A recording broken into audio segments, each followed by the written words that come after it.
2 படத்துலயும் அந்த ஏக்கம்ங்கிறது வந்து இட்ஸ் அ காமன் ஃபேக்டர். அது இதுதான் காரணமான்னு எனக்கு தெரியாது. பட் எனிதிங் அன்ஃபுல்ஃபில் அதை நோக்கி தான் நம்மளோட ஏக்கம் இருக்கும். இல்லைன்னா நம்ம கிட்ட இருந்து நம்ம கைவிட்டு போனது அந்த ஒரு ஏக்கத்தை தரும். அது என்ன வேணாலும் இருக்கலாம். அது ஒரு காலமா இருக்கலாம், ஒரு பர்சனா இருக்கலாம். It could be anything, even death. யாரோ நம்மளை பிரிஞ்சு போயிருக்கலாம்.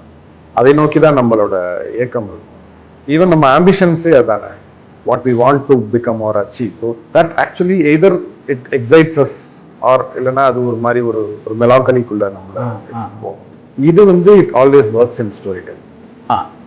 உங்களுக்கு ஈஸியா கிடைக்கக்கூடிய ஒரு ஈஸியா அமையக்கூடிய விஷயத்துல நம்ம பெருசா ஸ்டோரி சொல்ல முடியாது. ஏதோ ஒண்ணு உங்களுக்கு கிடைக்கல or what you're aspiring to become or achieve, அதை சொல்லும் போது எல்லாருமே நம்மளோட சேர்ந்துருவாங்க. அந்த கதையோட ஓட்டத்தோட அந்த கேரக்டரோட சேர்ந்து that's in a way that's a very easy technique to engage the audience. புரட்சி தமிழரின் எழுச்சி பயணம். மக்களை காப்போம், தமிழகத்தை மீட்போம்.